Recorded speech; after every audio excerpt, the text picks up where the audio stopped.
Welcome to Bobby Owsinski's Inner Circle. I'm Bobby Owsinski, and this is a show all about music production, and the music business. Happy New Year and happy 2020, everybody. Thanks so much for listening this year, and thank you so much for your support. Today we're going to look ahead at what the audio industry and the music business might have in store for us this coming year. Let's start with audio and music creation first. I think in 2020 we're going to see an audio plugin evolution. One of the things that's going to happen is no one is going to care about emulation of hardware devices, mostly because there are fewer things to clone. Just about all the good ones have been taken over and over and over again. And also there's a new generation of engineers and mixers and artists that never got a chance to work on the old stuff. They don't know what analog hardware really sounds like and don't really care. So we're going to see more and more interesting plugins that don't have anything to do what came before. And I think this is finally going to free software developers up to do some really cool things where they might have been limited before. Staying in that realm, we're going to see more audio products based around artificial intelligence and machine learning. Smart plugins. Already there's a good batch of them, but we're going to see more and more. And as a result, what you'll see happening is a lot of the work will go out of mixing. A lot of the work will go out of just making music. Now, that's not to say that all engineers are going to be out of a job. I don't believe that, because no matter what, there's still no accounting for taste. So the highly skilled engineers and producers will still be in demand. But I think we're going to find that it's going to be easier to get good sounds, easier to get at least reasonable mixes, thanks to some of the new AI products that we'll start to see. Now, also in that realm, I think we're going to see more modeling amp acceptance. And it's the same thing. When you have a new generation of players that didn't grow up around tube amps, they don't really know what the sound is or what it's supposed to be, and they're not dependent on it. In fact, they're quite good with anything that's new sounding. So I think we're going to have some new emulations. We're going to see smaller amplifiers, and we're going to see better ones in many cases because, again, players are going to be free from the stigma of having to have a tube amp. It's pretty much like that already, but this is going to progress at a much faster pace this year. In 2019, immersive audio finally came into being. I mean, the real thing. This goes beyond 5.1, 7.1, 11.2, any of those formats, and is truly astounding when you hear it. That being said, I think it's going to be a slow but steady build. This is not going to be something that the public is going to catch on to immediately, but over time, there's going to be a conversion to immersive audio.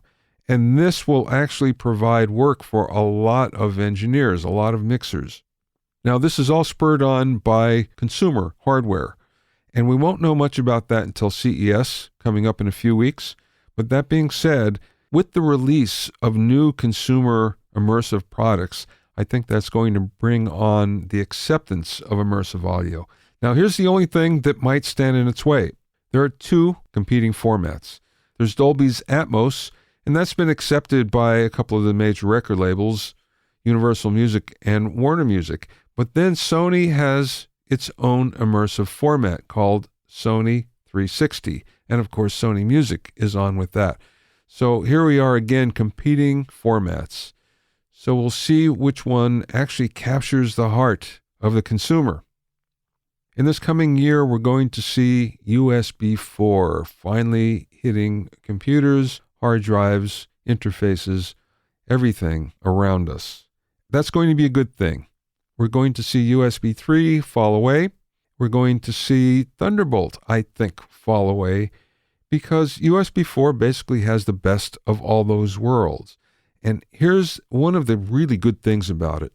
I think most engineers who've adopted to newer systems have found that one of the limiting factors with Thunderbolt and USB-C is you don't have any docks. You don't have multi-port docks that will actually allow you to distribute your Thunderbolt or USB streams out to other devices, all from this one port. That doesn't happen.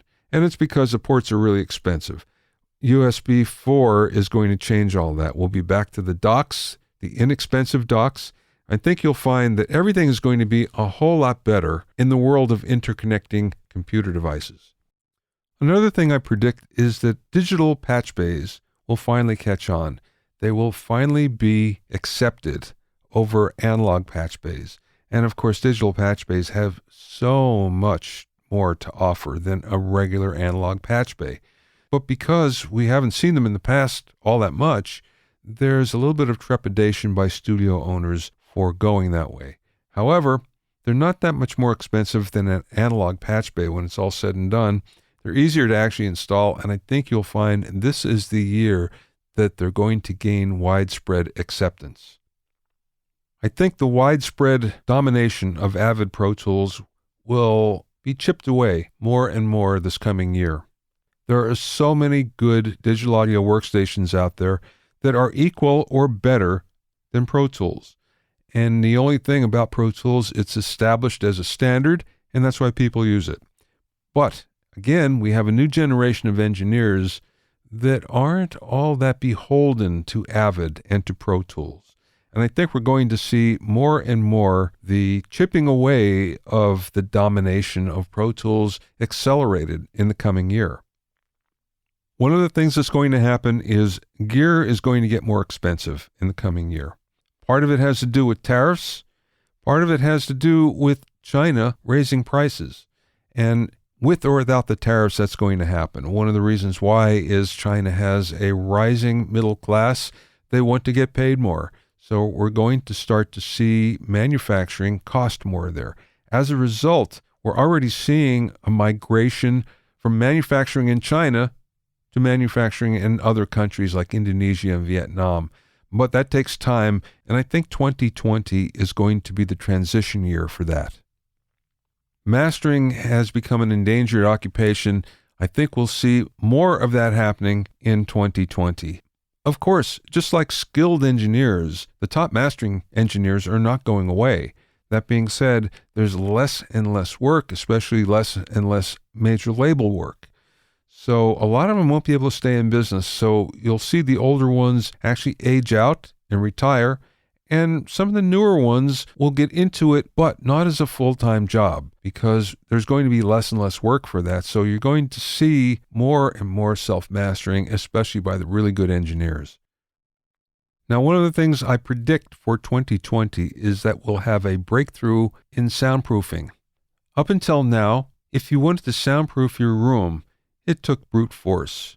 It took a lot of labor, it took a lot of air, it took a lot of material, heavy material as well to do it.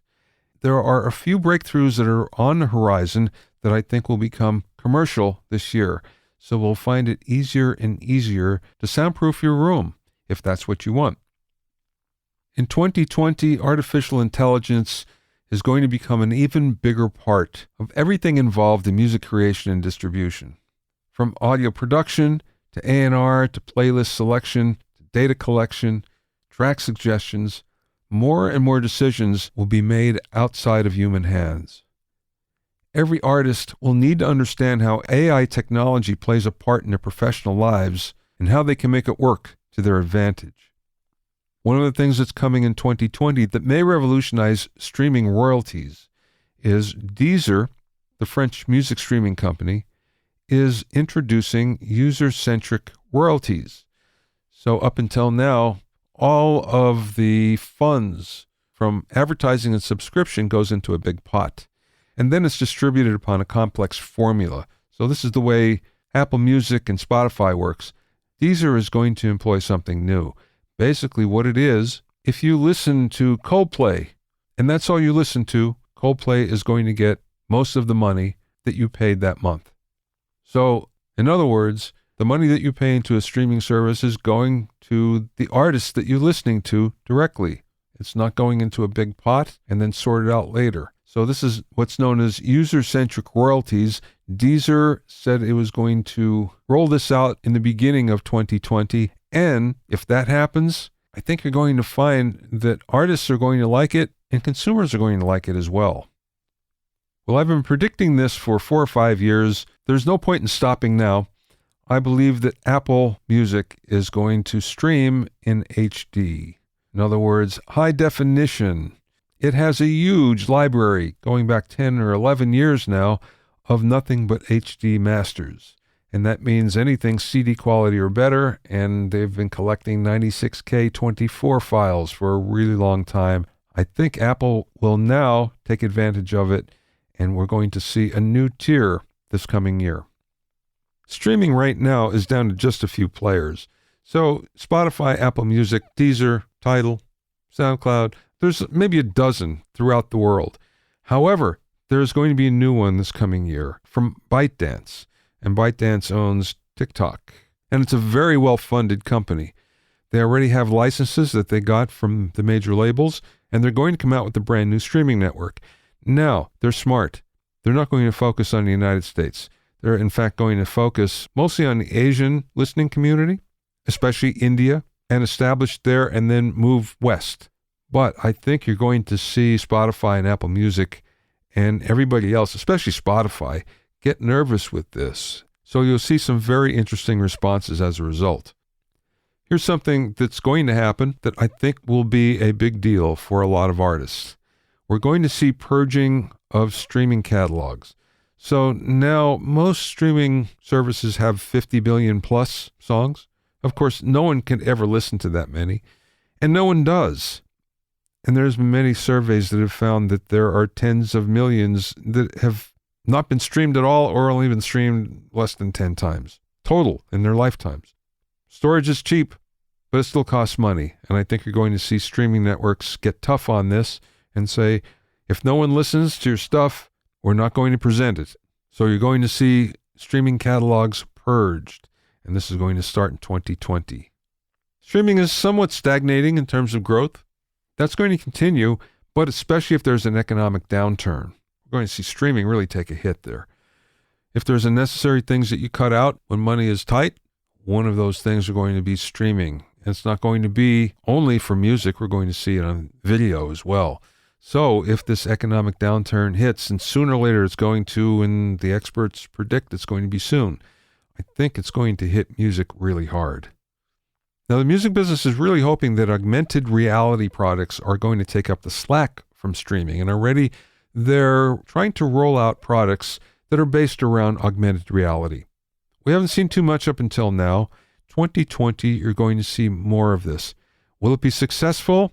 Don't know. However, you're going to see record labels try some new products because they need new revenue streams. This might be a way to actually get more money out of listeners.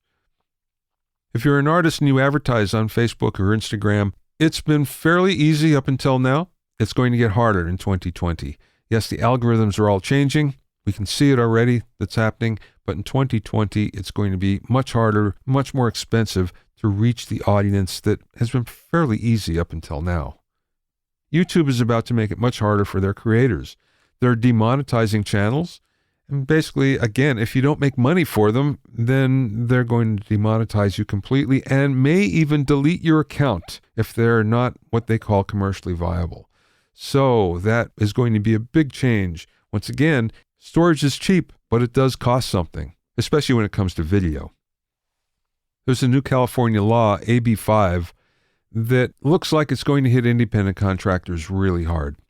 This was aimed mostly at Lyft drivers, Uber drivers, and contractors for big tech companies like Apple who work long hours for the same employer but are paid like independent contractors, so they have no benefits and no union. AB 5 is meant to help that out, and basically there are certain minimums that will take you from an independent contractor to an employee. And there's always been a bar for that, but it's been way, way lowered. Now, the downside of this is it's going to hurt musicians as well. And this goes right down to the gig level, where if you play at a gig and make X amount of dollars, you might be considered an employee right away. Or if you go back and you play the same venue 2 or 3 times, guess what? You're an employee of the venue. This obviously is no good for the artist, the musician, the venue. Now, the good side to this is there's been a huge uproar, and the California legislation is actually going back into session in early January, and they're going to look at this first. So I predict that this won't be quite the uproar that everybody thought it was going to be in terms of how it's going to affect the music business. this might be for the better in many cases. But when we get down to the gig level, for instance, I don't think we're going to see that be impacted at all. Last year, crowdfunding for music took a really big hit, mostly because of Pledge Music going out of business. And when they went out of business, they didn't pay up on a lot of campaigns. Artists didn't get paid. The contributors, the donators of the campaigns, didn't get what they were promised. It was a mess. And it really dealt a blow to music crowdfunding. There's a new idea around this with a couple of new companies, CoreWrite and Stampede Live. And this is going to change crowdfunding because you're going to get a share of the songs or a share of the albums. So basically, if you contribute, you get an ownership stake in the songs, which is much better than just making a donation and then getting some sort of a reward for that. Nope. In this case, it's going to be you own a piece of the action. This was illegal up until recently, and now it isn't. So we're going to start to see a lot of artists taking advantage of this through those two companies or many others if they launch. But I think this might be something that both artists and their fans like a whole lot better. Voice activation was supposed to be the thing that revolutionizes the music business. And it actually helped Amazon Music a great deal with Alexa and Alexa devices. That being said, it never caught on the way it had been anticipated. And as a result, I think you're going to find that there's going to be less emphasis on voice activation in this coming year. Now, it works for music just fine, and that's one of the only things where voice activation actually caught on. So that will continue to roll on, but I think you're going to see less emphasis on it by many manufacturers and software companies in the coming year. Last year showed that there's a new way to make money, and that's to monetize fandom. BTS especially was really big with this, the K-pop band, and what they did was they managed to monetize their fans, but not necessarily from buying music, just monetize the fan aspect of it. So I think you'll see other artists pick up on that in 2020. Now, this won't be for the average artist. This is going to be more for the younger pop star who can mobilize young fans quickly and mobilize their money especially. But I think you're going to see more of that because BTS showed the way. 2020, you're going to see artists have less of a reliance on social media. This is mostly due to algorithm changes. All social media networks change their algorithms. They tweak them constantly. And now we're seeing it's much more difficult just about everywhere to reach the fans that you need. It's going to get more difficult. So we're going to see less reliance on this in the future. We're going to see more of an emphasis on some of the more traditional ways of reaching fans, like email, rather than relying strictly on social media. And one of the things that's happening, but I think will snowball in 2020, we're already seeing young listeners are far less engaged with radio than ever before. Yes, they listen to radio, and radio still claims that it has a wide lead on any other entertainment distribution method. That may be true, but as far as engaged listeners that are discovering music, that's not the case at all. And we're finding that preteen and teen and post-teen listeners don't really much care about radio. In fact, they're going other places for their entertainment. We're going to see that accelerate in 2020. And finally, we're going to see radio's numbers take a real hit, where they won't be able to fudge them anymore. So that's just a few things to look forward to in 2020. There's so much more we can talk about, and we're going to as the year goes on. I have lots of great guests lined up for the coming year. There's always something new to talk about. So I hope you'll join me as we pretty soon get to episode number 300 here of the Inner Circle podcast. Never thought it would get to that, but we're a couple away, and the episodes beyond that. So thank you all for listening. Thanks for being dedicated. Thank you for sending your emails and posting your comments, and just for your overwhelming support. I do really appreciate it. As always, if you have any questions or comments, you can send them to questions@bobbyoinnercircle.com. Don't forget about my online courses on mixing, production, branding, and music business success at BobbyOwsinskiCourses.com. Also, get an expert analysis and objective opinion of your songs and mixes as a member of my Hitmakers Club. Go to hitmakersclub.com to learn more. To listen to other episodes of Bobby Owsinski's Inner Circle, go to BobbyOwsinski.com and select the podcast tab, or go to BobbyOInnerCircle.com, where you can find an iTunes, Stitcher, Mixcloud, Google Play, Google Podcasts, Spotify, Deezer, TuneIn Radio, Radio Public, and Podbean. At BobbyOwsinski.com and BobbyOInnerCircle.com, you'll also find a sign-up form for my newsletter and for alerts for new podcasts. This is Bobby Owsinski. I will see you next time and next year.